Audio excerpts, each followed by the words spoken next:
पुढे जाऊ नका सर, थोडंसं पुढे आला तर बरोबर.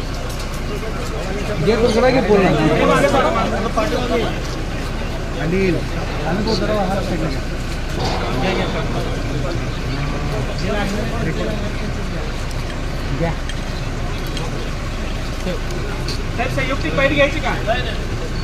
अरे बाबा, साहित्य संमेलन जाऊ नका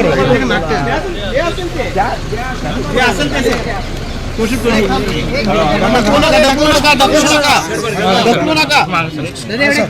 88व्या साहित्य संमेलनाला माननीय 88व्या नाट्य संमेलनाला सोलापूरला झालं होतं.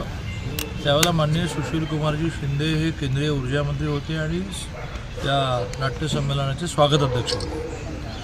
88व्या संमेलनानंतर आता 100वा पुन्हा सोलापूरला आहे. म्हणजे राज्यात 6 ठिकाणी 100वा आहे. पिंपरी चिंचवड आत्ताच झालं तसं सोलापूरला आहे.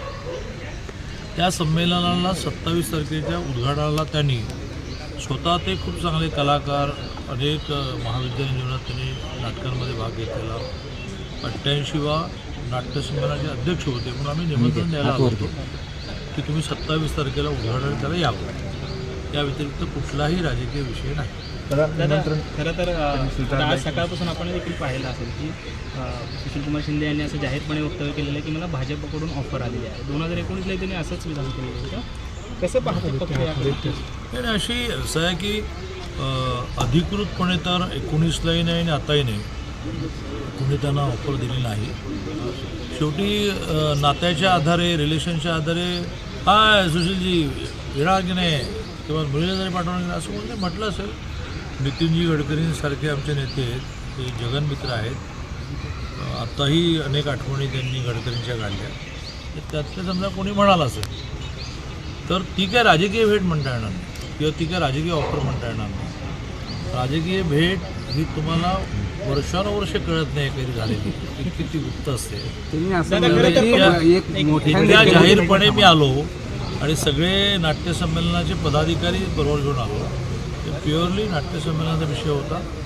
जेव्हा केव्हा त्यांची राजकीय भेट होईल माहीत नाही, होईल की नाही त्यावेळेला तुम्हाला कधी कळणार. पण दादा प्रणितीताई या खूप तरुण तडफदार आहेत आणि नेतृत्व क्षमता चांगली आहे. कारण 3 वेळा आमदार म्हणून निवडून आले. आज आमच्या प्रदेश अध्यक्षांसहित प्रवीण दरेकरांसहित सगळ्यांनी जसं म्हटलं की सुशीलकुमार शिंदेसारख्या काही फॅमिलीज या महाराष्ट्र राजकारणामध्ये अतिशय सुसंस्कृत फॅमिलीज म्हणून प्रसिद्ध आहेत की ज्यांच्यावर कधीही कोणी शिंतोडे उडून त्यांच्याच पावलावर पाऊल ठेवून प्रणितीताई पण आहे की ज्या आक्रमक आहेत पण सर्वसामान्य माणसाच्या प्रश्नासाठी आक्रमक आहेत. तर अशी सुसंस्कृत फॅमिली अशा आक्रमक प्रणितीताई त्या भारतीय जनता पार्टी झाल्यात तर आम्ही स्वागतच करू. पण अशी कुठलीही ऑफर ना BJPने दिली किंवा अशी कुठलीही इच्छा ना त्यांनी व्यक्त केली. नवनवीन बातम्या पाहण्यासाठी SB न्यूज चॅनलला लाईक करा, शेअर करा, सबस्क्राईब करा.